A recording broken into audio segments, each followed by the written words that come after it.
foyer. Ferme ta soupape et tu restes tranquille chez toi. Parce que beaucoup de gens prennent ce verset maintenant pour justifier tout et n'importe quoi. Ce n'est pas normal. Si Dieu n'a pas commissionné quelqu'un d'aller faire quoi que ce soit, qu'il reste tranquille. Regardez, on s'exhorte là. On voit encore que nous sommes encore tellement faibles pour des petites choses. N'est-ce pas? Mais les gens vont se justifier, oui. Paul disait qu'avec les Juifs, il faisait comme les Juifs, il était comme les Juifs pour gagner les Juifs. C'était l'apôtre Paul, ce n'était pas toi, ce n'était pas moi. Il avait reçu un mandat spécifique de la part du Seigneur pour les nations. Il avait un mandat.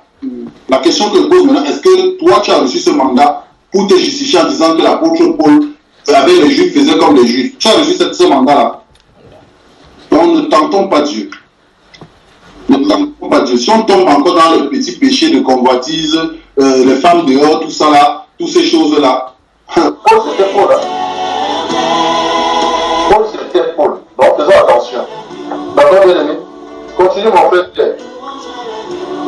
À ceux qui ne sont pas mariés et autres veufs, j'ai dit qu'il leur est bon de rester comme moi. Mais s'ils manquent de maîtrise d'eux-mêmes, ils se marient, car il vaut mieux se marier que de brûler. Tu as vu? Parce que ça brûle, c'est quelque chose qui brûle dans le corps. Tu vois, non, mon frère Pierre, ta situation, je peux la comprendre dans le sens où tu es au Cameroun, tu as épousé ta femme, n'est-ce pas? Vous avez été à la lune de miel et tout, et te voilà qui retourne en France, ça va bientôt faire des mois, et des mois, et des mois. C'est normal que cette pensée-là te frappe dans l'esprit, tu vois, et quand ça te frappe comme ça, ça peut te pousser à avoir des pensées impures, et à arriver jusqu'à avoir même ces couches de nuit-là. Tu vois, non, mon frère Pierre? Si ça arrive aux gens, même qui ont la femme à côté, à plus forte raison, toi, tu as la femme à 6000 pieds d'ici là. Tu vois, mon frère? Ouais. Donc nous devons faire attention. Nous devons faire attention. D'accord, frère? Donc, en revenant sur notre verset phare, sachant une chose bien aimée, que la loi exerce son pouvoir sur l'être humain pendant tout le temps qu'il est en vie. Donc je dis, je répète, j'insiste, je persiste, et j'atteste que quel que soit ce que nous devons faire, quel que soit ce que nous entreprenons, la Bible déclare dans Colossiens 3:17 que tout ce que vous ferez, que ce soit en parole ou en œuvre, faites au nom de qui fait Seigneur Jésus. Bon, ça veut dire que le mandat vient du Seigneur. Tu vois, n'est-ce pas? Le mandat vient de lui. L'apôtre Paul ne pouvait pas s'élever et commencer à pécher aux nations si Dieu ne l'avait pas appelé. Ou si Dieu ne s'était pas révélé à lui. Tu vois ce que je veux dire, frère? Amen. Voilà, s'il s'est levé pour prêcher, c'est parce que Dieu l'a appelé à cette tâche-là. Donc si Dieu n'a pas appelé quelqu'un de sortir là, restons tranquillement comme nous sommes là. Nous sommes encore mieux comme ça. Le Seigneur veut d'abord qu'on soit rempli de cette parole. Si déjà même dans le couple on a du mal, avec les enfants on n'a même pas la maîtrise, la patience. Si quelqu'un n'a pas soin d'abord de sa propre maison, est-ce qu'il peut servir l'église du Seigneur, frère? Donc ne tentons pas Dieu. Ne tentons pas Dieu. Sa loi exerce son pouvoir et cette loi est là pour nous parfaire. Elle est là pour nous corriger, pour nous convaincre et pour nous instruire selon sa justice. D'accord, bien aimé?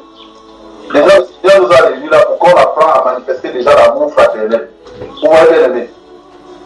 Parce que si on a connaissance de sa loi et qu'il dit que la loi et les prophètes est résumée dans une seule parole, tu aimeras ton prochain comme toi-même. On est d'accord, n'est-ce pas? Donc le Seigneur nous rassemble d'abord même pour qu'on manifeste cet amour complétant dit qu'on a reçu de lui. Vous voyez, bien aimé? Si les gens n'arrivent même pas déjà là, parmi nous là, il y a encore beaucoup d'imperfections, frère. Moi, le premier, vous voyez bien aimé, il peut encore m'arriver d'avoir peut-être une pensée qui n'est pas correcte vis-à-vis d'un frère ou d'une soeur avant de me maîtriser. Vous voyez bien aimé. Donc si nous en sommes encore là, vous voyez le travail que nous avons à faire, frère. C'est pourquoi le Seigneur nous interpelle ce matin de veiller dans la parole.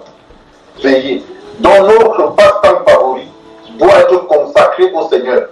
Tous les futilités qu'on faisait hier, allons faire les magasins, allons faire le lèche-vitrine, toutes ces choses-là, pour passer le temps sur WhatsApp, toutes ces choses-là, on doit raser tout ce temps-là et mettre ça, n'est-ce pas, au bénéfice de notre Dieu et Sauveur. On est aimé, la parole, pour qu'elle nous nourrit. Parce que c'est par cette parole que nous avons la vie. C'est pas ça, bien aimé. Amen. Dans Romains chapitre 10, verset 5, qu'est-ce que dit Moïse là-bas. Hein? Il dit, voici, Moïse dit voici la justice qui vient de la loi. L'être humain qui mettra ces choses en pratique vivra par elle. C'est ça l'enfer. Et Christ est venu nous donner cette capacité de pouvoir vivre par cette parole, n'est-ce pas? Parce que hier, c'était impossible pour nous. Mais aujourd'hui, il a renouvelé notre intelligence. C'est pas ça, frère. Donc, nous devons vivre par cette parole, non? C'est pas ça, bien aimé. Amen. Donc, nous devons nous examiner. Nous examiner. Pour réellement savoir si nous sommes dans la foi, en la parole de Dieu. Pour être bien aimé. Rassemblons-nous pour vraiment être meilleurs. Meilleurs. Pour être bien aimé. Pour être meilleurs. Amen. Tu as compris dans mon frère Pierre, c'est normal que ça t'arrive.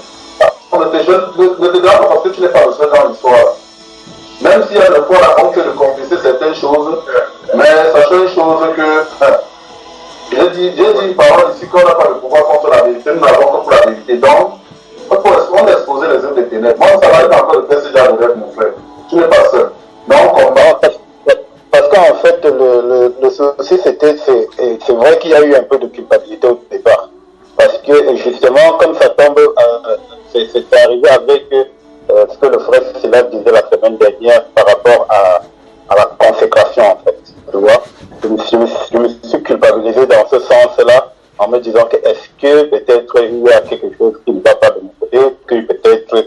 Parce que quand je me suis rendu compte qu'en fait, c'est l'ennemi qui a pris ce visage qu'elle a pour me faire, disons, pour m'entraîner dans ce truc.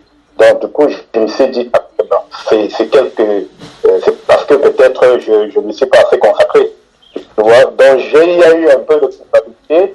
Bon, je me suis culpabilisé et puis, bon, voilà, j'ai prié. Bon, après, je ne sais pas comment ça se passe avec d'autres frères et sœurs, mais je sais que c'est souvent fort. Dans Job chapitre 33, à partir du verset 14, la Bible déclare justement, cependant Dieu parle tantôt d'une manière, tantôt de l'autre. Et quand on est plongé dans un profond sommeil, de parole du confondant, n'est-ce pas? Il parle alors dans ce sommeil-là justement pour lui donner des instructions et des avertissements pour sauver son âme de trébucher. Tu vois? Donc quand tu as ce genre de choses, il faut savoir que Dieu est en train de te donner la direction par où tu devais travailler. Tu vois, frère? Amen. Je sais que les Boucanisans nous tiennent beaucoup ici, mais on doit seulement se battre. C'est pas ça mon frère Silas. Mais vous nous tient, non? Dieu nous tient quand même, non mon frère? Shalom. Ah, bien-aimé, comme tu dis, il nous tient. Mais il n'est pas vainqueur. Voilà. Le Seigneur est vainqueur. Je vais juste le frère Pierre. Voilà, je vais juste ajouter quelque chose sur ton songe. Si tu m'écoutes. Je t'écoute, frère. En attendant, en passant, il y a notre frère junior qui est connecté, qui se sent libre, quand il va pouvoir prendre la parole. Voilà, je t'écoute, frère Silas. Amen. Gloire à Dieu. Gloire à Dieu. Donc, je voulais juste, par rapport à ton songe, te poser juste une question. Tu aimes ton épouse? Bien sûr, mon frère. Tu l'aimes vraiment? Je l'aime vraiment. Ok, il faut prier pour elle. Amen. Amen. Donc, c'est justement ce que je voulais ajouter. Mon frère Pierre, tu as la direction. Donc tu dois encore plus te consacrer. Je sais que l'époux te tient au point où tu n'as plus le temps. Même d'ouvrir la Bible. Mon frère Pierre, c'est vrai que nous devons aussi travailler pour penser à nos bien-aimés qui sont dans des difficultés. Mais la Bible dit dans 1 Samuel 15, 22 que l'obéissance vaut mieux que le sacrifice. Tu as bien, mon frère. C'est vrai qu'il faut penser au frère parce que ça fait aussi partie de l'amour qu'il faut manifester. Quand ton frère, si ton frère est dans le besoin, tu dois l'aider. Mais ça ne veut pas dire que tu dois l'aider au point de vouloir te perdre. C'est ça le problème aussi. Tu vois, mon frère. Tu vois, frère, parce qu'on ne peut pas aimer les gens plus que Dieu. Dieu connaît l'état et la situation de chacun. Mais c'est vrai qu'il nous demande de venir en assistance aux ceux-là qui sont dans la difficulté. Côté financier peut-être et matériel. Ça oui, je suis d'accord. Et je suis pour qu'on leur donne un coup de main. Parce que c'est des gens aussi qui veillent sur nous, qui prient pour nous. Tu vois, frère? Mais notre relation est primordiale. C'est-à-dire, c'est la première place que nous devons donner à Dieu dans nos vies. Tu vois, frère? C'est la première place que nous devons lui donner. D'accord, frère? Mais... je ne sais pas s'il y a une question.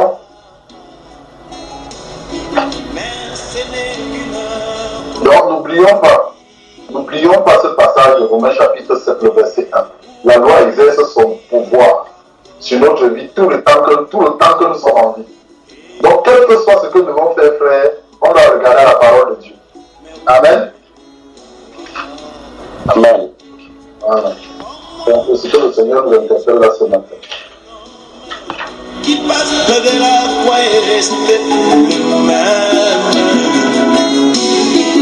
Quelque chose doit se passer dans son cœur.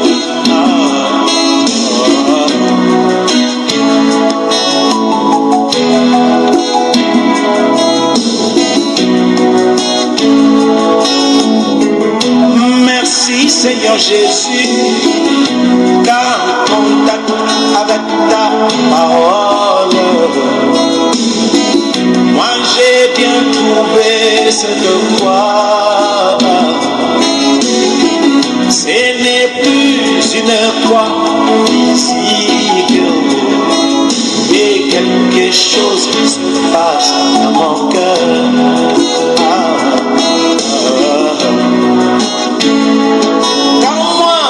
Je n'ai jamais vu un homme qui passe près de la foi et reste le même. Quelque chose qui se passe dans mon cœur.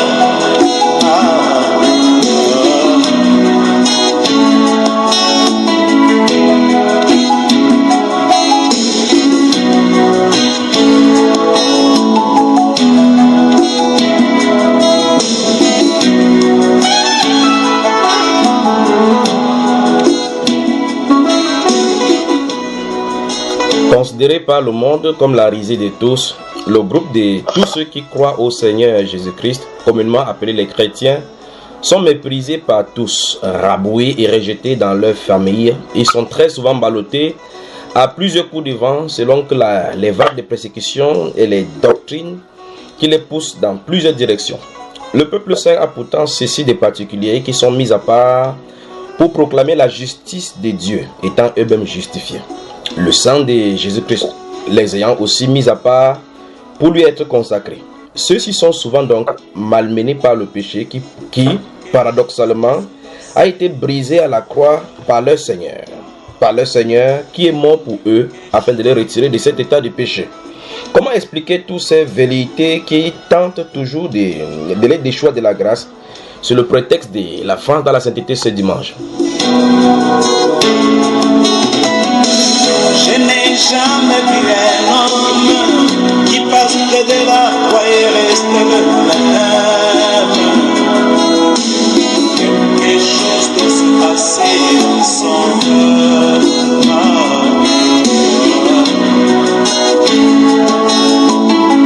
Je n'ai jamais vu un homme qui passe près de la croix et reste le même. Quelque chose doit se passer dans son cœur.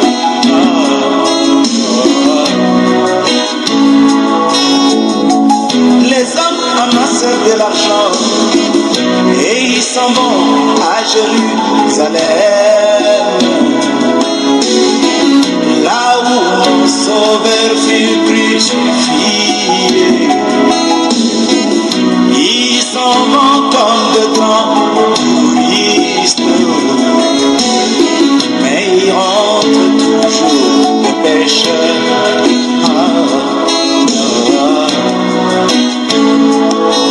Moi, je n'ai jamais vu un homme qui passe près de la croix et reste le même. 11 11h30 ici à Douala, c'est 1 heure de plus à Paris. À Paris, où nous nous trouvons maintenant du côté de Viry-Châtillon, dans 2 rue Bougainville, pour saluer toute la grande famille qui se réunit au 6e étage, porte 40 chez la famille Ngabo. Bonjour.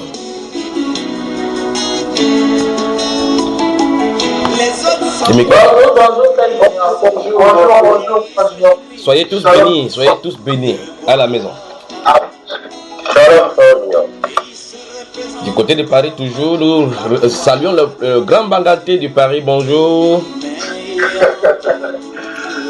Bangaté de Bangaté. Oui. Alors, mon frère Junior. Du côté de Bordeaux, nous retrouvons le frère Willy Landreau. Bonjour. Et toute la famille là-bas. Bonjour, mon frère. Installe-toi confortablement, nous revenons. L'Ifo du ciel dit il n'a jamais vu un homme qui passe près de la croix et reste le même. Du côté de Paris, toujours, la famille Oswald. Bonjour.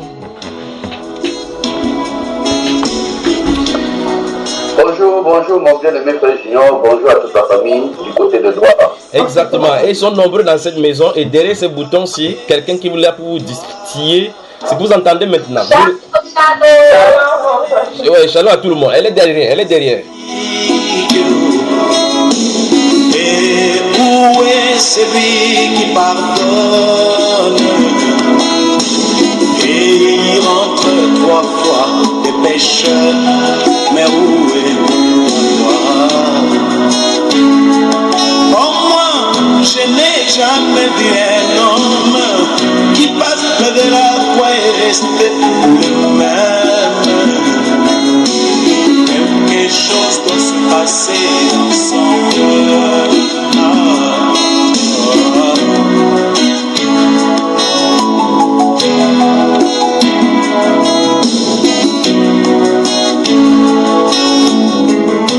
Merci Seigneur Jésus, car en contact avec ta parole, moi j'ai bien trouvé cette croix. Ce n'est plus une croix physique, et quelque chose qui se passe dans mon cœur.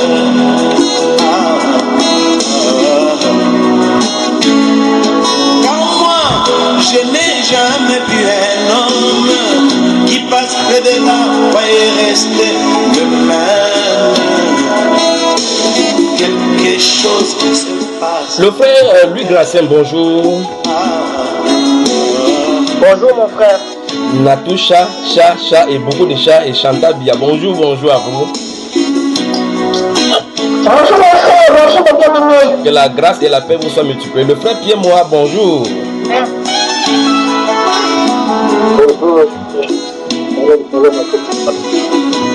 Maman Elsa, bonjour. Avec toute l'école maternelle chez toi, bonjour à toi.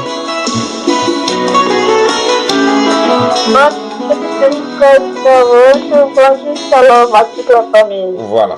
Je crois que, je ne sais pas si vous me voyez parce que je crois que ma caméra est ouverte normalement. Mais je ne vois pas déjà. Je vois juste le frère. Je vois seulement le Viry-Châtillon. Tu me vois, n'est-ce pas, mon frère? Je te vois. Ben voilà. Voilà, c'est exactement. Shalom, frère Junior. Shalom. C'est le frère Roméo. Le frère Roméo, bonjour. Merci, bonjour.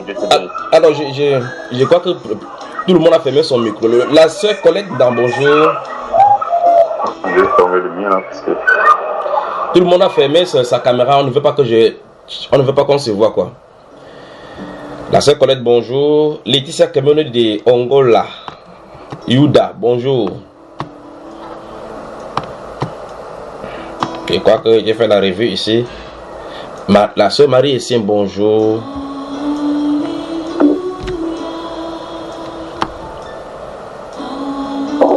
Qui continue à saluer. 97 boulevard Davout, bonjour à toi. Bonjour Frère Junior, bonjour à tous. Bonjour. Bonjour, sœur Marie-France. La sœur Ophélie. Bonjour, bien-aimé sœur. Le frère William Conrad de Colonda, bonjour. Bonjour frère Junior, bonjour. Bonjour, que le Seigneur te bénisse et te fortifie. Amen, amen. Le frère Saria Dilia Olivier, bonjour. Bonjour frère Junior. Voilà. Bonjour la famille. Comment tu vas mon frère?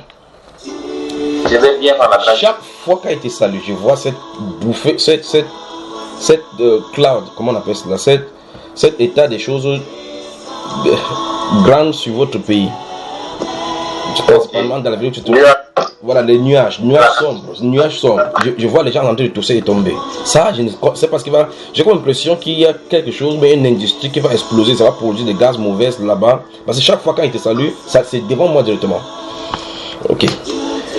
La sœur Ophélie, bonjour. Shalom Douala, shalom le monde entier, shalom la France de la sainteté. Et des deux, n'est-ce pas? Et des deux. Shalom. En tout cas, que le Seigneur vous bénisse. Shalom, shalom. Je crois que je suis seulement venu vous saluer comme ça parce que vous avez déjà passé plus de 3 heures ensemble. Ce serait bien. J'aurais souhaité parler d'un sujet là, un peu plus à part. Mais comme il s'est fait déjà tard, je dois basculer. Non.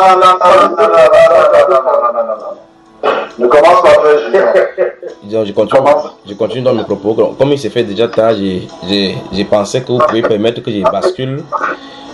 Pour travailler avec les Gabonais. N'écoute pas ça. Donc, si ceux du Gabon vous écoutez, souvenez-vous que c'est le frère Christian de Villy-Châtillon qui a refusé qu'il travaille avec vous aujourd'hui. Okay. Voilà. Ça sent beaucoup de grossesse par ici. Bon, alors, des questions?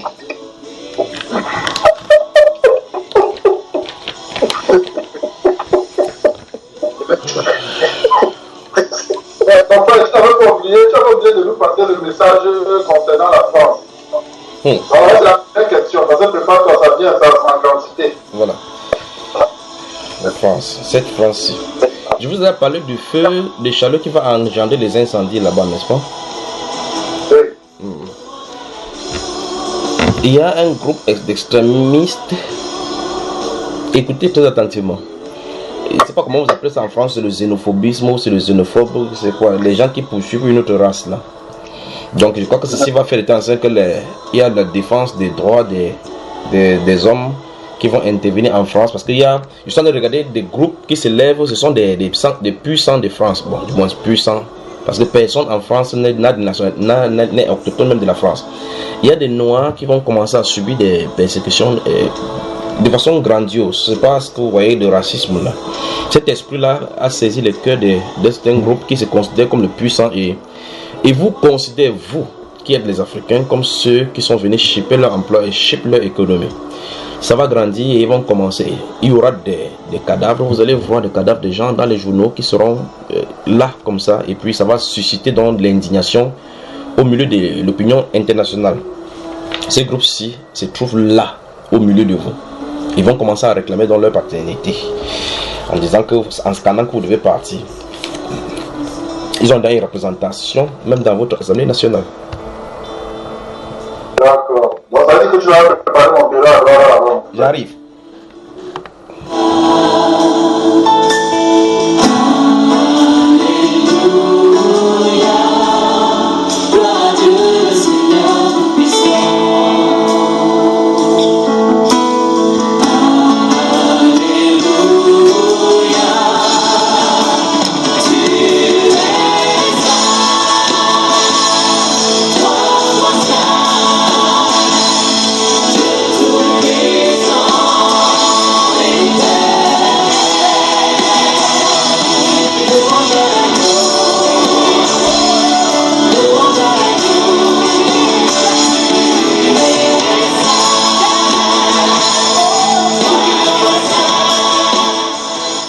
Donc en France, la montée du racisme va se faire jour dans les journaux. Je ne sais pas comment on va gérer ceci. Mais souvenez-vous, le groupe dont je suis en train de parler là, ce n'est pas en aide. Ils sont là. Ils ont formé une association. Vous allez les voir avec des symboles sur leurs vêtements. Des symboles écrits sur leur corps. Je regarde l'un d'entre eux. Il a les cheveux un peu... Comment vous appelez cela? Vous savez quand les cheveux tombent par derrière là. L'un des chefs. Mais avec les yeux difficiles. Ce sont des esprits. Et cet esprit-ci se trouve sur la France depuis. C'est cet esprit-ci qui cause vous appelez le racisme. Pourquoi considère-t-il que vous êtes venus les chipper de leur travail? Souvenez-vous, je ne parle pas de tous les Français. Il dit qu'il y a un groupuscule qui est né en France, se trouve à l'intérieur de votre pays. Ils se rencontrent au fur et à mesure, ils échangent des idées. Ils n'aiment pas principalement ceux qui ont la peau noire. Donc préparez-vous à vivre ces événements-là. Préparez-vous à vivre ces événements-là. La France dans la sainteté, bonjour.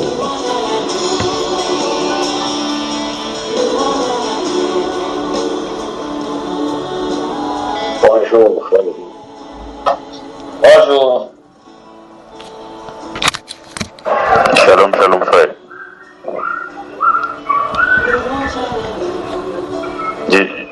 J'ai essayé de te joindre, frère Junior. Tu iras comme le diamant.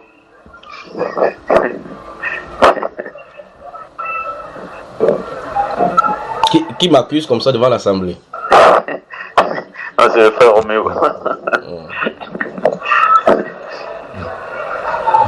Bon, le frère Roméo, le jour où tu viendras au Cameroun, je vais te prendre, on va faire les tours de tout ce que je fais. Comme ça, tu auras le temps de recevoir un coup de fil, d'accord mon frère? Ouais. Bon, mais j'imagine. Je vais seulement te consacrer le coup de fil que reçoit seulement le coup de fil. Et prie pour ceux dont là que tu vas recevoir le coup de fil, tu comprendras, d'accord mon frère? Ouais, frère. Pendant que tu es en train de parler, il y a quelque chose, un événement que tu as abandonné qui revient. Tu abandonnes, tu reviens. Tu n'as pas de force contre cela. Pendant qu'on y est, parlons-en maintenant. Tu veux qu'on en parle? Ou bien en privé? Oui, frère. Bon, en même temps, on peut en parler là, parce que ça va servir. Oui. Lorsque je me suis... à l'édification du peuple, oui. Voilà. Lorsque je me suis connecté, j'ai entendu le frère Christian parler de cet état de mauvaises pensées qui viennent généralement dans le cœur. Et il a parlé de combien de fois si les gens qui sont mariés ont encore cette pensée-là, à combien de raison, parlant d'un frère ici, sur ton épouse qui se trouve à 6000 pieds. J'ai noté ces paroles ici. Parlant de ces mauvaises pensées-là, justement, qu'est-ce que tu en penses par rapport à toi, concernant ce même sujet? C'est ça dont il est question. Ce que je pense des pensées impures, c'est ça? Oui. Oui, bon, je pense que ça ne glorifie pas le Seigneur et il m'arrive moi aussi, hein, malgré que je suis marié, malgré que madame soit là, tout ça, il m'arrive d'avoir des pensées comme ça, mais bon, disons que moi c'est beaucoup plus dans la rue, en fait. Moi c'est beaucoup plus dans la rue. Je sais, frère, c'est pour ça qu'il faut qu'on en parle en t'orientant dans cette direction aussi, d'accord? Ouais. Mais là, ta femme n'écoute pas Bamba Eba, non? Non. Dieu merci, c'est pas vrai. Parce que s'il ne faut pas qu'elle écoute rien, donc tu me laisses ici, tu es dans les rues, donc tu regardes encore les Nyango. En fait, c'est même pas un regard intentionnel. C'est pas ça, mon frère, ça sort comme ça sort et ça vient comme ça vient. Est-ce que tu vois, forcément que tu es à l'intérieur, on dit, hey, je suis marié, je suis chrétien. N'est-ce pas, frère? Voilà. Un peuple à part. Donc, Dieu voulant, je vais te recevoir aujourd'hui, d'accord? Ok, frère. Je vais te contacter. Je suis tout seul en tout cas. Okay. Tu me fais signe quand tu as du temps. Voilà, donc après vous, je travaille avec le Gabon, puis avec l'Allemagne, et puis je suis à toi. Ok, frère. Merci beaucoup de ta patience. C'est moi, frère, c'est moi qui suis honoré et qui te remercie. Souviens-toi de ce qu'il dit dès le départ ici, quelque chose qu'on a rejeté et qui revient encore au galop. Ok. Alors, première question qui pose la première question, qui se jette à l'eau. Je crois que le message pour la France est passé. Donc, vous avez les incendies au milieu de vous qui vont arriver avec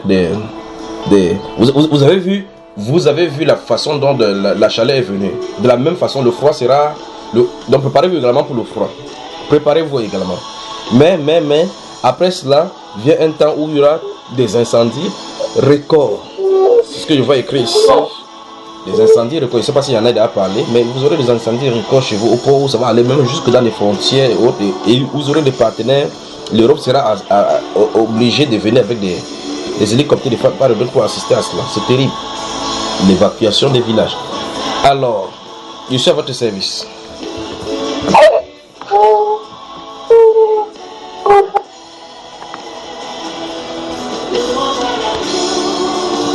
Quelqu'un a-t-il des questions? Si vous n'avez pas de questions, Parlant de cette pensée-là, justement, justement, on a écouté justement pas mal de... Toi, tu as écouté, n'est-ce pas, mon frère? Est-ce que tout le monde a écouté? Parce que tu as dit on. Non, quand je dis on, c'est parce que j'ai écouté aussi avec mon épouse et pas mal de frères que je connais ont écouté justement, c'est essentiellement parlant des pensées qui reviennent tout le temps, oui. Toutes ces choses des pensées impures et tout ça. Et dans l'un des enseignements, tu parlais de la solution. Ça veut dire, bon, c'est vrai qu'aujourd'hui, par la grâce de Dieu, on fait quand même tous nos efforts. Bon, moi personnellement, donc chacun a de l'âge ici, hein, donc chacun doit parler pour lui.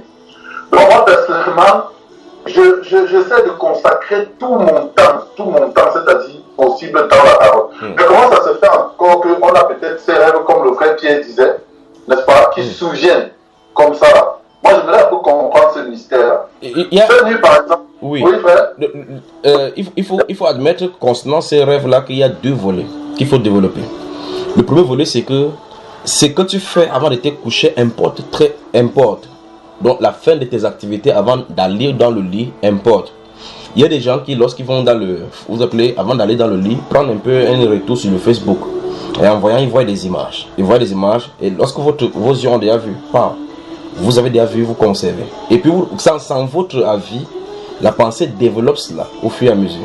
Avec l'aide des esprits. Donc, les choses qu'on fait avant de dormir importent.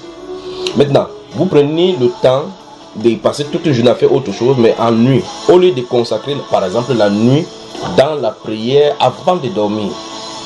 Vous me suivez, n'est-ce pas? Mais il y a des gens que malgré qu'ils font même ce que je suis en train de dire là, ça les arrive toujours. D'accord?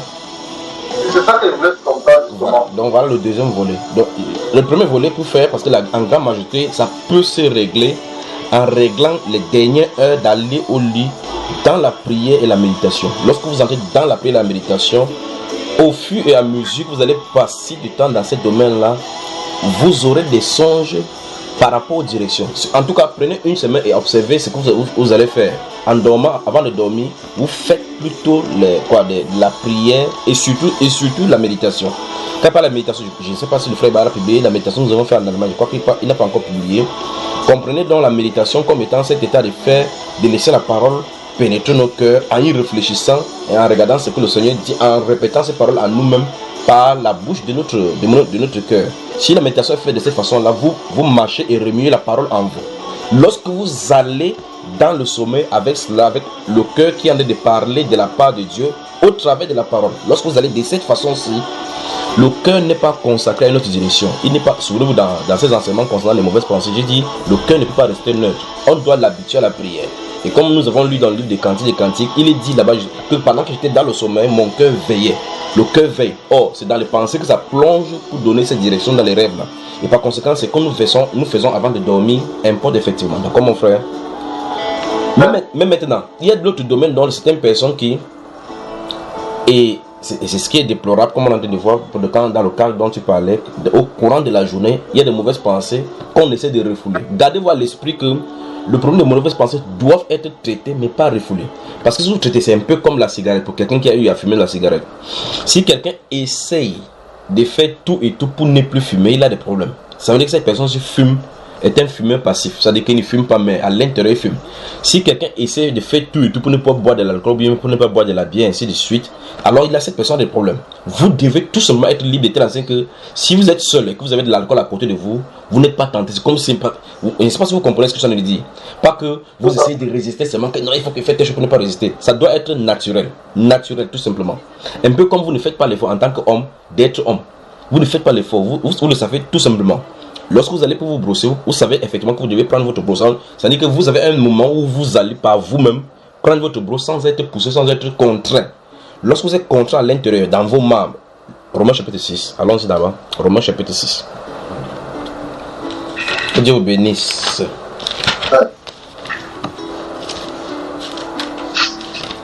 Tout le monde me reçoit, non? Donc, vous remarquez donc que c'est le sexe donc qui gouverne le monde. Vous voyez que toutes les ramifications du péché, quel que soit que vous pouvez nommer, vous allez comprendre donc que toutes les ramifications du péché viennent du sexe. Pas étonnant que le Seigneur ait mis ce symbole-là dans la femme, l'impurité avec le sang, en disant que c'est le symbole-là. En fin de compte, c'est là-bas qu'il y a l'impurité. Ok. Ça ne vous semble pas bizarre que dans l'ancienne alliance, enfin, et on va reglisser entre guillemets dans la nouvelle alliance avec cela, qu'on touche les femmes comme étant impures, qu'on trouve que les femmes sont impures, qu'on soit impur lorsqu'on a fait les rapports sexuels avec les femmes, et qu'il ne faille pas faire certaines charges ayant fait les rapports sexuels. Ça ne vous semble pas bizarre, les frères? Quand vous lisez ça dans la Bible, vous n'êtes pas étonné? Alors, et vous pensez quoi? Oui, frère. Il y a même un passage justement dans Lévitique qui me revenait à l'esprit. J'écoutais une des exhortations, parlant de l'homme qui devait, quand il accouche un garçon, sa purification devait être 33 jours, 66 jours, donc, 2 fois, n'est-ce pas, frère? Oui. Je crois que ces choses-là. Non, ce serait bien qu'on va faire ce qu'on sera en Europe, ne vous inquiétez pas, on va parler de tout cela. Et quoi qu'il faut que tous ces différents points-là, il faut qu'on comprenne le pourquoi. Moi, je pensais. Oui, frère Roméo. Moi, je pensais je crois que c'est dans Exode, quand ils étaient sur le mont Sinaï, et que le Seigneur devait descendre pour prouver à tout le peuple d'Israël que c'est pas Moïse qui parle. Oui. Comme les gens, ils ne croyaient pas en Moïse. Et donc, on avait dit, sanctifiez-vous pendant 3 jours, ne vous approchez d'aucune femme. Exactement.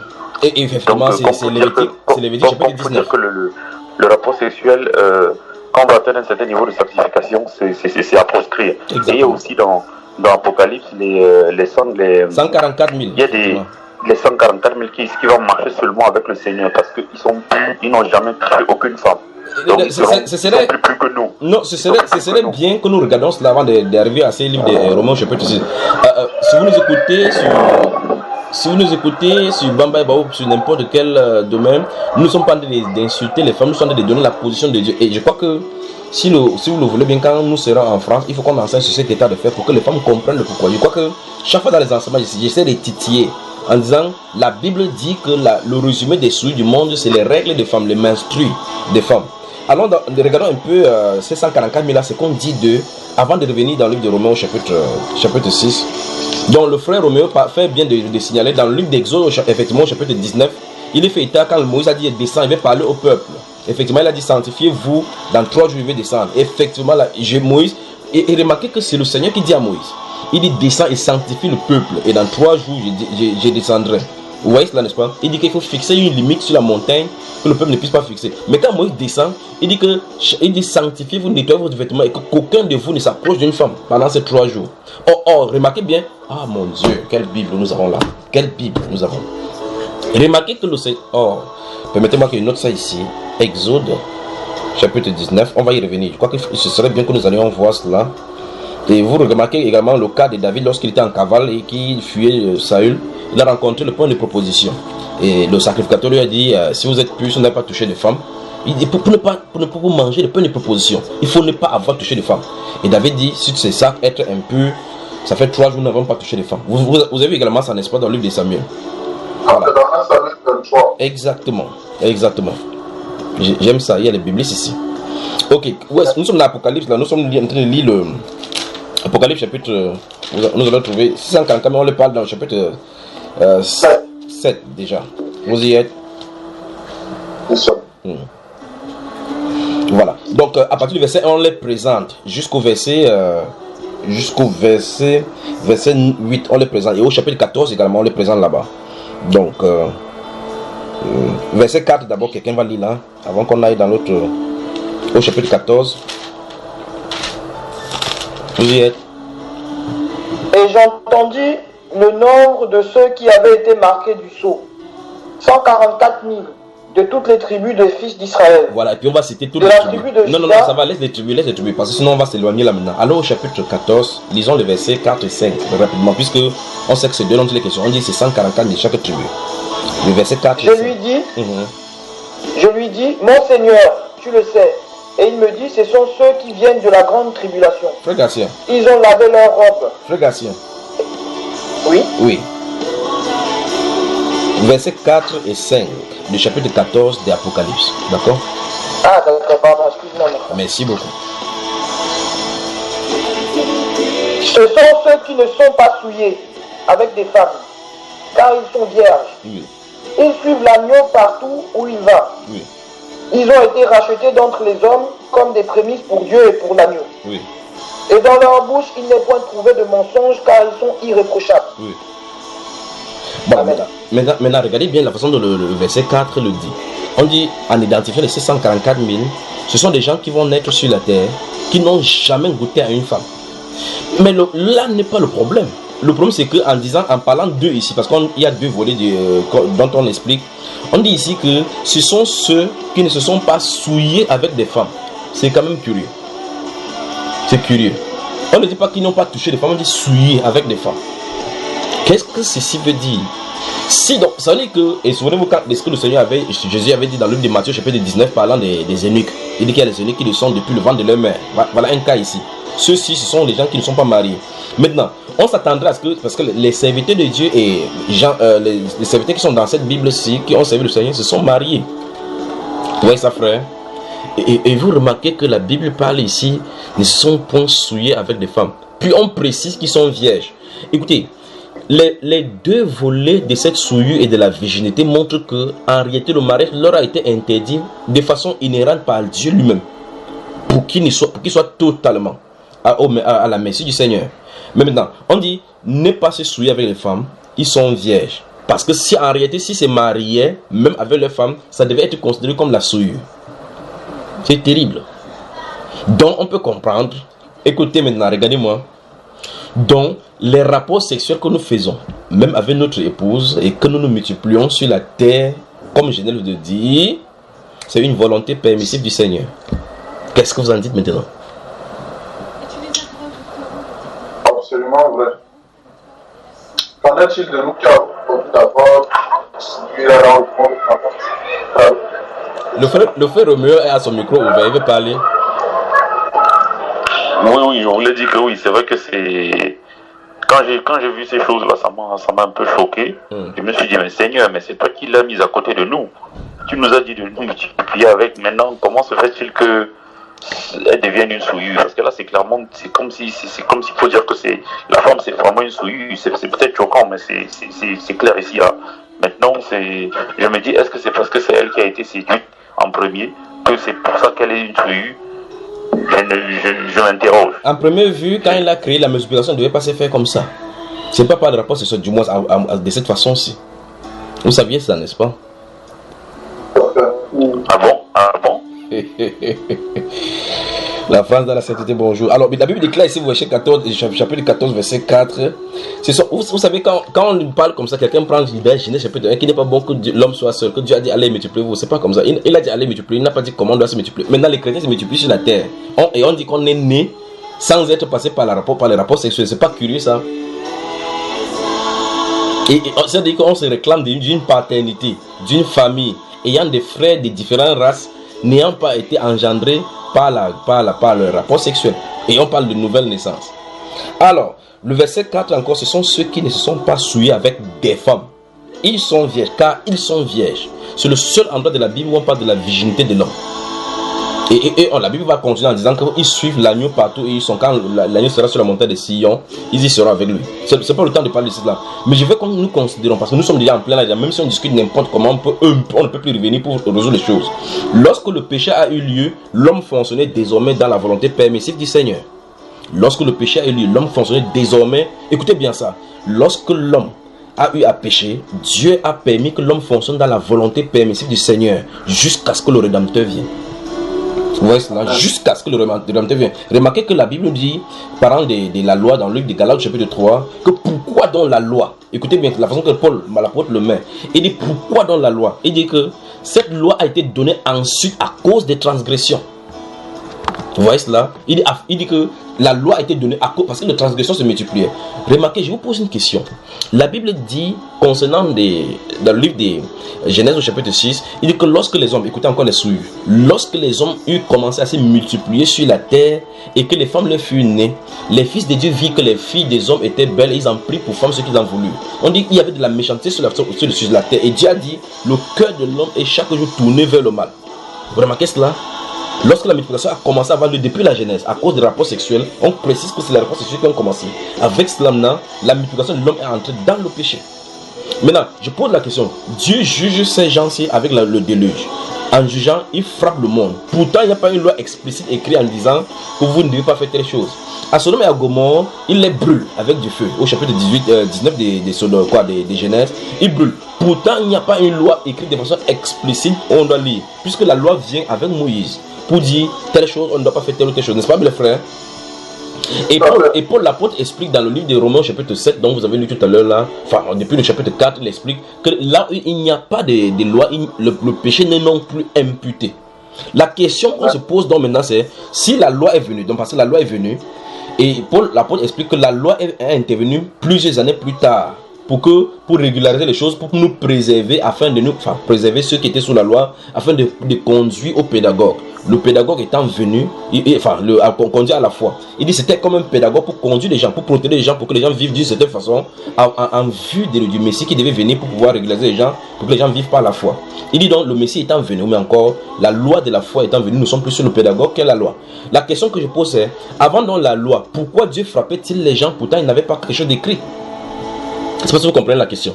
Il a brûlé Sodome et Gomorrhe. Il n'avait pas un livre sur lequel était écrit que vous ne devez pas commettre l'homosexualité. Vous voyez, il n'y a pas de livre qui était dit que vous ne devez pas coucher avec les animaux.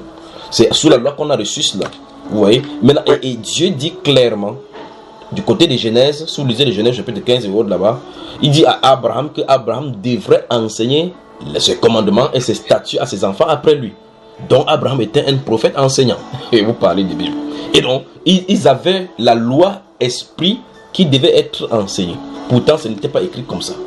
Par la suite intervient maintenant la loi écrite pour pouvoir faire. Pourquoi la loi écrite? Paul l'apôtre explique dans le livre des Romains chapitre 7 que la loi a été donnée, pas pour qu'on obéisse. Savez-vous cela? Vous savez ça, n'est-ce pas, frère? La loi a été donnée pour que le péché s'accentue dans les vies des êtres humains. C'est là où l'évangile commence. Donc d'après ce qui est dit dans les Saintes Écritures, l'intention de Dieu en donnant la loi n'était pas pour que les hommes vivent selon la loi. Parce qu'en réalité, il n'a jamais accepté qu'on vive selon la loi parce que lui, il est esprit. Et la loi, et nous sommes charnels. Et par conséquent, la loi s'attache à la chair. Donc Dieu ne s'attendait pas à ce que les hommes obéissent à la loi. C'est ce que la Bible enseigne. La Bible dit, la loi a été donnée pour que le péché abonde. Vous voyez cela? Parce que je n'aurais point connu adultère si la loi nous dit tu ne commettras point adultère. Et comme la loi a été écrite, les passions, ça a produit des passions pour que tu commettes ces péchés. Qu'est-ce que Dieu voulait dire? Dieu voulait montrer au travers de la loi que l'homme est en danger, l'homme a des problèmes. Voilà le but de la loi. Le but de la loi, c'est pour montrer que l'homme, tu as des problèmes. Et après avoir compris que tu as des problèmes, la question doit se poser. Comment résoudre ces problèmes? C'est pourquoi le Messie est venu. C'est pour ça dans Jean chapitre 8, il leur a dit, vous connaîtrez la vérité vous affranchirez. Les gens vont se dire, ah, nous ne fûmes pas esclaves de personne. Nous avons Abraham pour père. Il dit, non. Il leur a parlé de l'affranchissement du péché. Parce que le but, c'était d'affranchir du péché. Or, malgré qu'on était sous la loi, le péché, on était esclave du péché avec la loi. Parce que la loi du péché et la loi de l'esprit sont incompatibles. L'un doit être libéré à faire place. Et donc la loi était donc spirituelle et bon, agréable pour que l'homme sache, mais il ne pouvait pas vivre cela parce qu'il était charnel. Or, l'homme étant charnel, ne pouvait pas vivre la vie de l'esprit. Et donc l'esprit de la loi. Il fallait donc que l'esprit vienne pour pouvoir délivrer l'homme de la puissance de la loi afin qu'il vive la vie de l'esprit. Les adorateurs en esprit comme Dieu le cherche. Vous voyez cela? Voilà. Maintenant, vous remarquez, si vous lisez le livre de 1 Timothée chapitre 1, Paul l'apôtre dit que la loi, elle n'est pas faite pour le juste. C'est quand même curieux cette Bible aussi. Que la loi n'est pas faite pour le juste. C'est fait pour les bandits. Si tu voles, la loi est contre toi. Parce que normalement, le chrétien ne doit pas voler. Normalement, il ne doit pas faire telle ou telle chose. Il obéit tout simplement naturellement parce que Christ est le premier obéissant étant notre grand frère et par son esprit, nous vivons la loi tout simplement. Donc la foi également sa loi. La loi de la foi principalement, c'est l'obéissance. Parce que la loi du péché, effectivement, c'est la désobéissance. La Bible dit que toute désobéissance est un péché. Pas vrai, frère? Voilà. Christ, le premier, a obéi à Dieu afin que nous, tous qui sommes conformes à lui, nous vivons dans cette obéissance-là. Ce qui fait que les chrétiens ne font pas tout et tout pour accomplir la loi de Dieu. La Bible déclare qu'il faut qu'on soit les faiseurs de la parole. Dans la version King James, déjà, il est dit, be doers of the word. Mettez la parole en pratique, la parole. Il n'est pas dit de mettre la loi en pratique. Autrement dit, on doit vivre la parole. Si vous avez ma parole et que vous les gardez, Pas qu'on prend ça, on conserve. Que non, on vit selon la parole. On vit, gardez-vous à l'esprit que c'est différent. On vit selon la parole de Dieu. On n'obéit pas à la loi de Dieu, à la loi, parce que vous ne pouvez pas obéir à la loi de Dieu. C'est pas possible. Même si vous êtes sous la grâce, vous ne pouvez pas obéir. Alors qu'est-ce qu'il faut faire? Il faut vivre selon l'esprit. C'est la solution. Donnée par les Saintes Écritures. Vous me suivez, frère? Un peuple vraiment à part, les chrétiens. Un peuple vraiment à part. Les adorateurs que le Père recherche. En esprit et en vérité. Donc, la Bible nous enseigne, si vous lisez dans Romains chapitre 4, 5, 6 et 7 principalement, la Bible nous enseigne là-bas que la loi a été donnée pour que le péché abonde. La loi a été donnée pour que le péché abonde. Et effectivement, il dit donc, là où le péché a abondé, la grâce a surabondé. Donc, autrement dit, Dieu a donné la loi à l'homme pour vous dire, regardez, vous avez des situations, vous avez des problèmes, tu as des problèmes. En lisant la loi, tu ne commettras point d'adultère. Et tu remarques que ton cœur est tourné toujours vers l'adultère. Que faire? La question c'est, que faire? Tu as déjà eu à commettre. Et tu ne peux pas t'empêcher de commettre. Que faire? Quel est le problème? Ton problème c'est quoi? Paul révèle dans le livre des Romains chapitre 7, ça veut dire que c'est le péché qui habite en toi, c'est pas toi qui fais en réalité. Tu lis la loi de Dieu, tu as besoin, dans ton être intérieur, tu veux faire ce que Dieu veut. Mais tu trouves qu'en réalité, tu te rends compte que tu as de faire ce que tu ne devrais pas faire. C'est là où tu confirmais avec maintenant, qu'est-ce que tu dois faire? Comme il a dit dans ce Romains chapitre 7, il dit, misérable que je suis, qui me délivrera, qui m'affranchira de ce corps de mort. Donc il faut un affranchissement.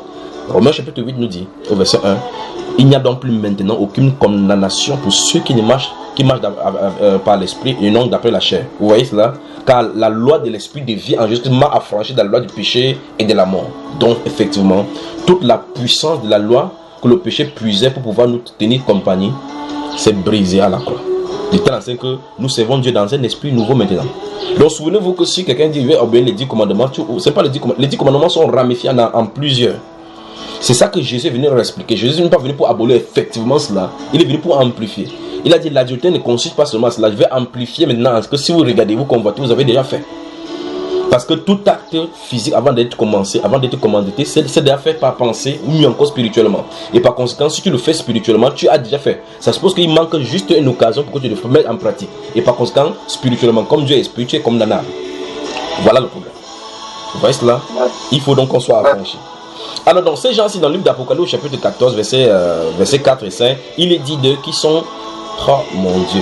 Écoutez, notez le livre d'Ézéchiel au chapitre 36. Nous allons aller nous balader tout à l'heure là-bas. Vous allez voir quelque chose. Vous allez me faire aller. Ça, c'est un peuple à part. Ça. Un peuple à part. On va y revenir. Entre temps, il y a plusieurs passages là, je suis en train de les donner. Regardons Romains chapitre 6 donc. Donc notez Ézéchiel chapitre 36. Vous avez noté 1 Samuel 23, je crois bien, comme le frère Christian a donné. Notez également Exode chapitre 19. Donc le problème des souilles là, il faut qu'on traite là au fond. Le vrai problème c'est que quand quelqu'un n'a pas expérimenté un rapport sexuel, il peut ne pas avoir de problème. Il peut ne pas avoir de problème.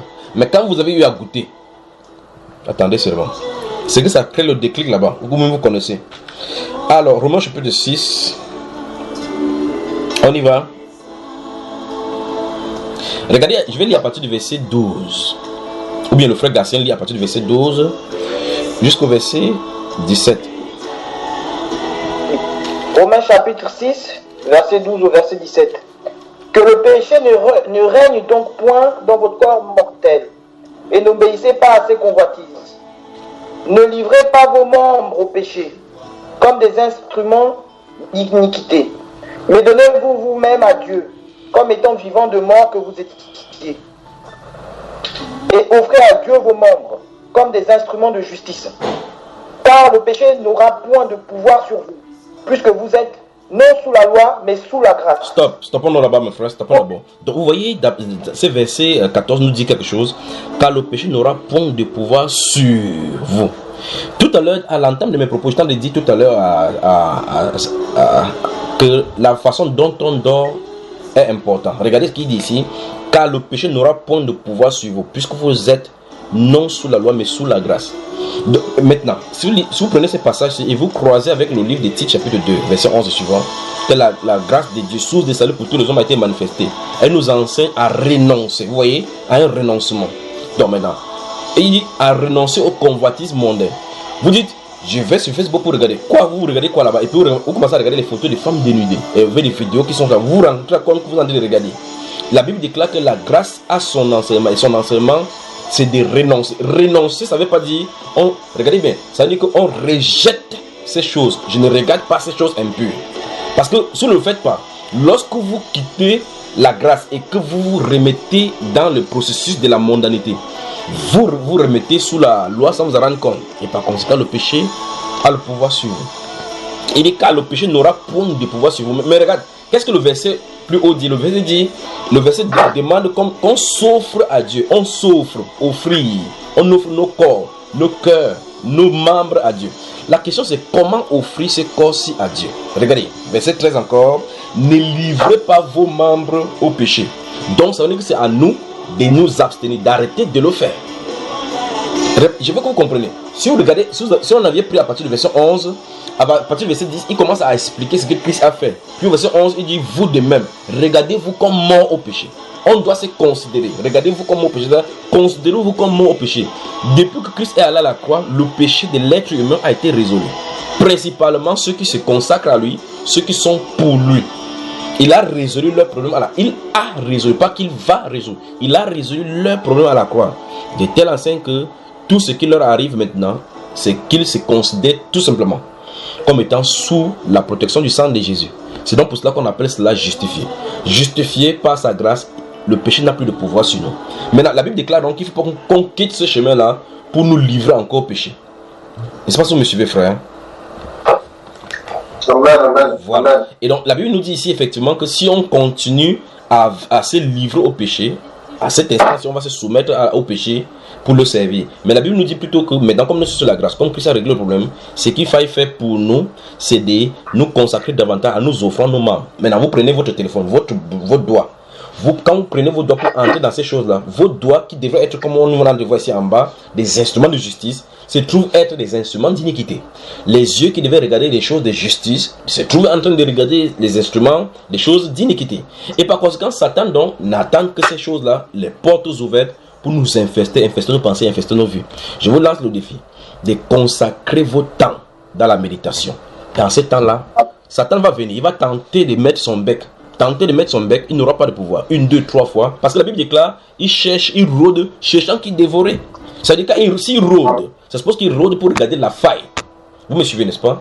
Quand il rôde, ça veut dire que quand il fait le rond, pour regarder s'il y a faille quelque part. S'il vient et qu'il trouve que la porte est soigneusement fermée, qu'est-ce qu'il va faire? Il va aller. Lorsqu'il est venu vers Christ pour le tenter, il a tenté 1 fois, 2 fois, 3 fois, 4. C'était fermé par il est écrit.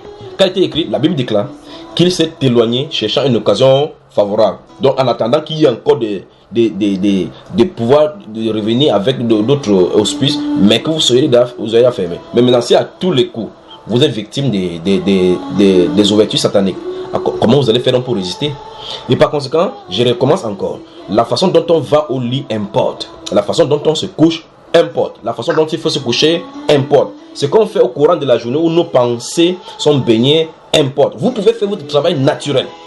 C'est-à-dire que vous faites votre travail, votre service quotidien que vous faites dans votre entreprise, n'importe où vous travaillez, mais votre cœur est exercé à la méditation. Vous quittez le matin, vous lisez.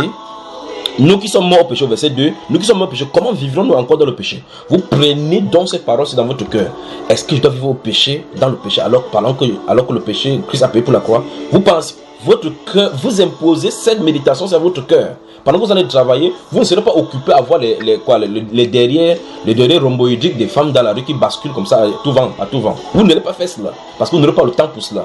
Mais lorsque ce n'est pas occupé, lorsque l'œil a vu, souvenez-vous, lorsque vous prenez votre caméra, votre portable pour filmer, dès que l'objectif filme, ça envoie dans la mémoire. Donc si vos yeux ont vu et que la mémoire n'est pas saturée par autre chose, ça viendra se déposer sur la mémoire. Quand la femme est partie, vous continuez à partir, mais vous marchez avec elle dans votre cœur. Vous pouvez l'amener n'importe où, vivre avec elle, pendant que vous allez travailler, méditer là-dessus. Et par conséquent, en fin de compte, vous vous retrouvez bien dans la nuit ensemble. N'est-ce pas le frère Pierre? Vous retournez très bien dans la nuit ensemble. Ce que tu as vu dans la rue, vous vous retrouvez dans la nuit ensemble, même que tu le veuilles ou pas. La machine de sexe dans la vie prend le dessus. Alors qu'est-ce qu'il faut faire? Il faut que le cœur soit en méditation. C'est pour ça qu'au départ, je crois que ça avait la France de la Sainteté, nous avons travaillé la prière par l'esprit. C'était en prélude avec ceci, pour que le cœur soit chaque fois en train de parler. Nous avons vu également notre enseignement, je ne sais pas si avec vous ici au Cameroun, laissez-vous gouverner par la parole. Nous sommes assez remplis de toutes ces choses, de tous ces bagages-là, pour pouvoir implémenter que notre corps, comme l'apôtre Pierre le dit dans 1 Pierre chapitre 2, afin de former cette maison spirituelle, il faut qu'on s'édifie soi-même pour que nous soyons une habitation de Dieu en esprit. Vous me suivez, n'est-ce pas, frère? Que le Seigneur vous bénisse. Je suis vraiment content ce dimanche, c'est encore de vous rencontrer. Amen. Amen. Donc, ça veut dire quand même, comme tu dis, frère, il faut donc, comme la Bible dit aussi que la chair ne se soumet pas à la loi de Dieu parce qu'elle est incapable, ça veut dire donc nous devons faire nos efforts, non seulement de posséder nos corps, de posséder et de résister. Voilà. Et ça, c'est le challenge là-bas. Parce que la Bible nous dit de résister au diable et il fuira loin de nous. Exactement. Remarquez bien. Si nous regardons le diable dans la chair, il nous vainc totalement. Si nous le regardons dans l'esprit, nous voyons qu'il est tombé du ciel. Et regardez cela. C'est simple. Si nous regardons dans la chair, vous allez féliciter plus le diable en disant qu'il est fort, il est fort. Toutes les puissances du ciel sont fortes. Mais pensez à ceci. Pensez à ceci. Pensez que Christ le Seigneur, quittant la terre, dit à ses disciples, je vous ai donné le pouvoir de marcher sur les serpents, sur les scorpions, sur toute la puissance. Écoutez bien, sur toute la puissance de l'ennemi et rien ne pourra vous nuire. Pensez-y. Maintenant, pensez donc comment marcher au-dessus. C'est par l'esprit. Parce que c'est pas par la chair. Par la chair, il a totalement le dessus. C'est donc pour cela, répondant à ta question, frère, et amplifiant, il est question de marcher selon l'esprit. La loi et la solution triviale consiste à marcher selon l'esprit. Parce que vous n'avez pas de pouvoir contre la chair, il n'y en a pas. Il n'y en a pas contre la chair. Il n'y en a pas, vous ne pouvez pas supprimer. Donc, les Saintes Écritures révèlent que le but de Dieu pour les gens de la foi de marcher sur la terre n'est pas de supprimer la chair, parce que vous ne pouvez pas supprimer la chair. La chair va continuer avec ses exactions, avec ses potentiels péchés, jusqu'à ce que nous tombions dans l'oubliette par la poussière, en retournant à la poussière. Parce que c'est un corps de corruption qui ça a subi la corruption. Et ça va, il y aura toujours des tentatives de corruption. Mais le problème, c'est que en nous se trouve ce qu'on appelle l'homme nouveau, qui marche avec le renouvellement de notre intelligence, de telle façon que de rethinking. Donc la reprogrammation nous fait de telle façon que, étant dans ce corps de corruption, nous vivons comme avec ceux qui ont le corps glorifié, parce que nous avons la pensée des choses célestes. C'est là où il faut. Et par conséquent, ce qu'il faut faire, c'est ne pas tenter de vivre que non, je vais m'abstenir. Regardez bien ceci, le mot aussi. De m'abstenir, non, non, c'est pas cela. C'est de vivre selon l'esprit. J'ai dit donc, marchez selon l'esprit. Et alors, automatiquement, vous n'accomplirez pas les désirs de la chair. Car la chair a les désirs contraires à ceux de l'esprit. Et l'esprit en a des contraires à la chair. Ils sont contraires l'un et l'autre afin que vous, qui êtes à l'intérieur, vous ne fassiez point ce que vous voudrez. Donc, qu'un homme le veut ou pas, il marche soit selon l'esprit, soit selon la chair. Dit les Saintes Écritures. Il n'y a pas de neutralité. Qu'est-ce qu'il faut faire? L'obéissance à l'esprit. Et par conséquent, vous voyez encore qu'on rejoint encore ceci. Il faut la consécration. Et cette consécration doit nous amener à nous habituer, à nous familiariser à notre relation avec l'esprit. Donc chercher la communion avec le Seigneur devient donc indiscutablement primordial. Parce que si nous marchons d'après lui, nous sommes dirigés. Remarquez bien quand vous vivez et vous commettez un péché, même personne ne connaît, vous voyez que votre cœur est mal à l'aise. Pas vrai, frère? Si vous commettez le péché et vous ne sentez pas votre cœur attesté à l'intérieur, quelque chose vous dérange à l'intérieur, vous avez des problèmes. Il vous faut la repentance profonde. Il faut rentrer dans la repentance. Normalement, ayant donc été aiguisé par le Saint-Esprit, nettoyé par le Saint-Esprit, lorsque vous faites quelque chose, que ce soit un petit mensonge que vous le faites, lorsque vous le dites, lorsque vous le partagez, ou bien vous vivez dans cette quelques dérèglements qui se passe, qui puisse se trouver sur cette terre, lorsque vous le faites, vous comprenez, vous commencez à sentir quelque chose, une malaisance dans votre cœur. C'est comme si c'est votre cœur, vous êtes mal à l'aise, comme s'il y a quelque chose qui ne va pas. Ce n'est pas vous, c'est votre esprit que le Saint-Esprit a de titiller pour dire que je ne suis pas d'accord. Je ne suis pas d'accord. Donc si vous expérimentez cet état des choses, le Saint-Esprit a aiguisé votre esprit. Il montre clairement que vous lui appartenez, que vous ne devez plus faire n'importe quoi avec votre vie.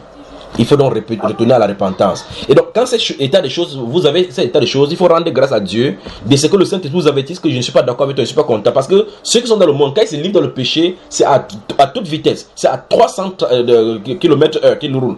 Par conséquent, ils ne savent pas ce qui est bon, ce qui est mauvais.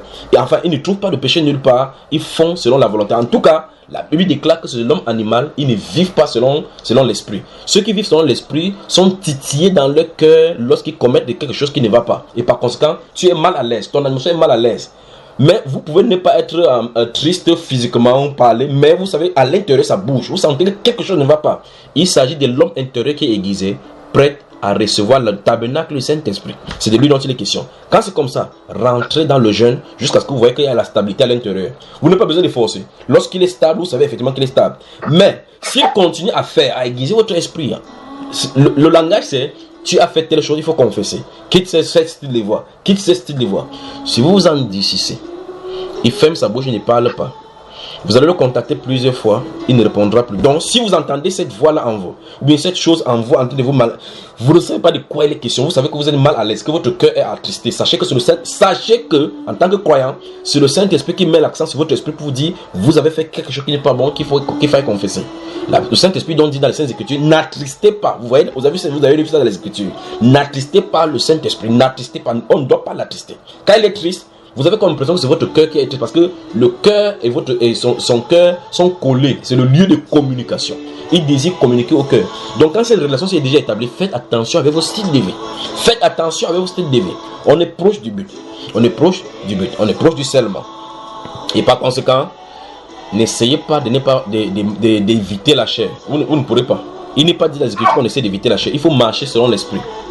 Et c'est ce que j'en ai expliqué, que vous ne pouvez pas marcher selon l'esprit tout en voulant essayer d'éviter les désirs de la chair. C'est pour ça qu'il disait que quand quelqu'un fume, si tu fais l'effort pour ne pas fumer, vous avez des problèmes. Ça doit être naturel. Un peu comme naturellement il était à mon frère Christian que je t'aime, sans forcer. Vous voyez, j'ai dit au frère Gratien, je t'aime. Je t'aime aussi mon frère. Frère Gratien, où est le frère Gratien? Je suis là mon frère, je suis là. Où est la soeur, où est ton épouse? Elle est là. C'est juste à côté, oui, ma soeur, dis à ton mari que vous êtes trois. Je vous regarde, vous êtes trois. Lui, il est connecté à une autre fille. Cool. Que je ne connais pas encore ou... Je n'ai pas dit que tu te connecteras.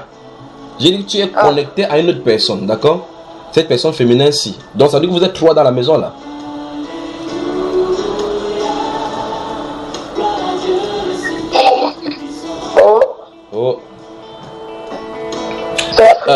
Dis à la soeur Aziza que je ne suis pas de dire que tu de la tromper, d'accord? Aziza, j'imagine que ton cœur va dire que donc tu me trompes là.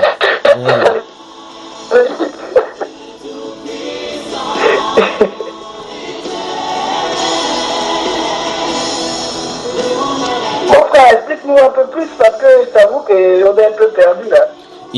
Tu as une femme spirituelle. Normalement, avant de connaître ça, tu remarques des choses. Nous parlions tout à l'heure des choses qui arrivent dans la nuit. Normalement, tu dois savoir que quelque chose t'est arrivé dans la nuit alors que tu dormais.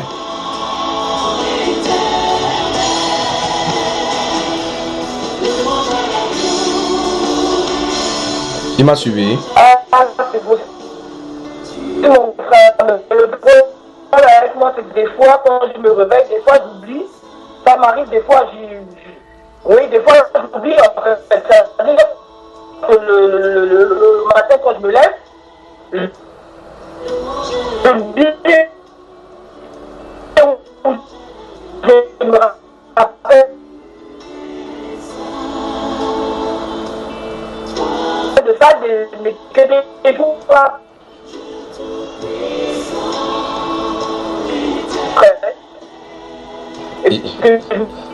J'avoue que quand il s'agit de ces choses de manipulation, mais moi, pour moi, en fait, je me dis, bon, je sais pas tout. Mais je crois qu'on m'avait déjà parlé plus ou moins de ça en disant que, je sais pas si c'est des trucs de famille ou qu'on m'avait frôlé comme qui est depuis des années, en fait, à cause. Donc tu es un ancien marié avant notre soeur là.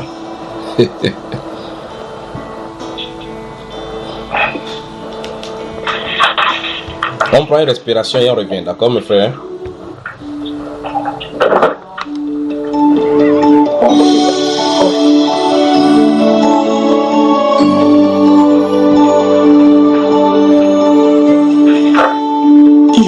de toute éternité. Éternel est son nom. Nous prosternons devant sa majesté. Nous prosternons. Nous prosternons.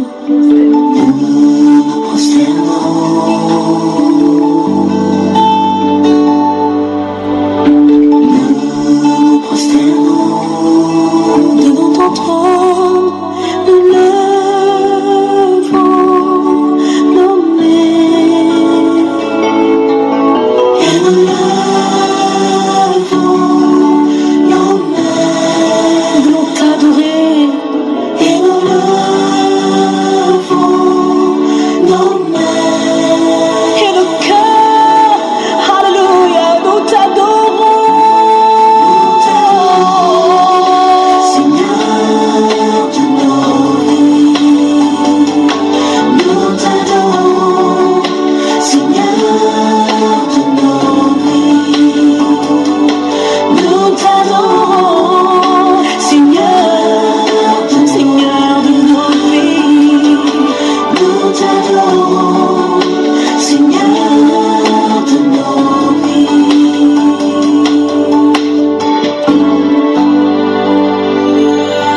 C'est à lui qu'appartient le salut et la gloire, ainsi que la puissance. La sœur Constance Amanda, nous t'adorons Seigneur de nos vies. Distillé par Grace Chapda, qui se trouve dans ce studio.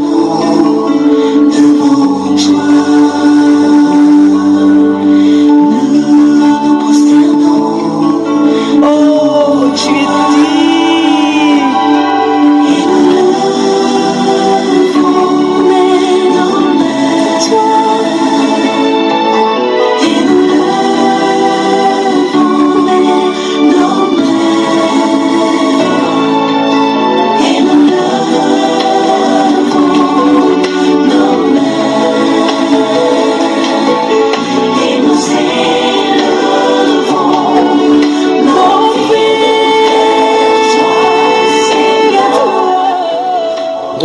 Voilà, retour dans ce studio avec la France de la Sainteté. Dès le Bougainville, bonjour.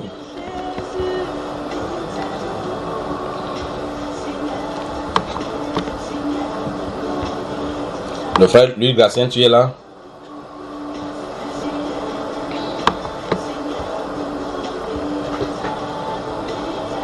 Personne n'est plus connecté ici, c'est ça?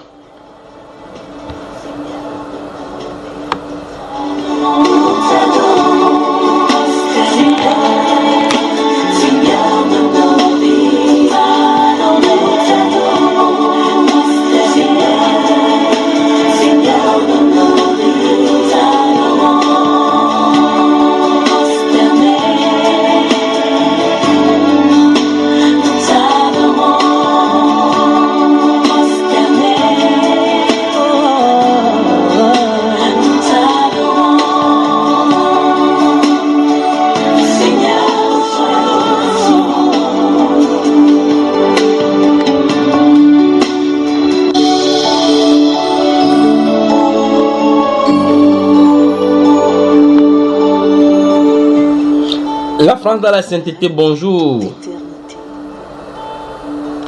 Éternel est son nom. Nous prosternons devant sa majesté. Nous prosternons. Nous prosternons.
Je suis ton frère.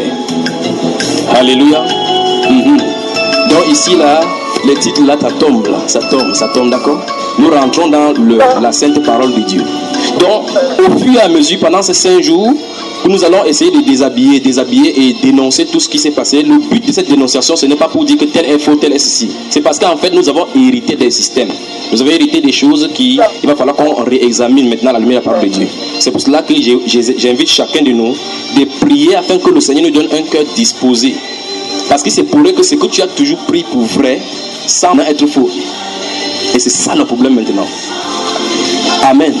C'est-à-dire ce que tu as toujours considéré comme vrai. On va regarder à la lumière de la parole de Dieu cette fois-ci.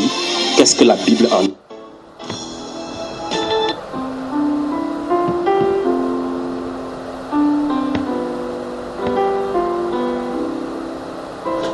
La France dans la Sainte-Terre, bonjour. De ta croix, que je trouve le réconfort. Je n'ai plus peur de rien quand je suis blottie dans tes bras. C'est au pied de ta croix que je trouve le réconfort. Je n'ai plus peur de rien quand je suis blottie dans tes bras.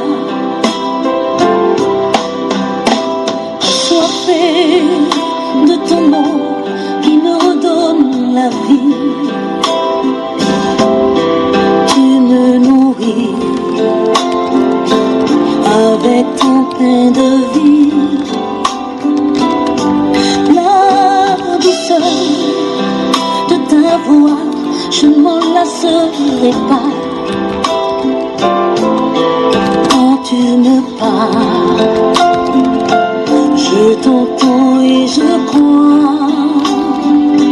C'est au pied de ta croix que je trouve le réconfort.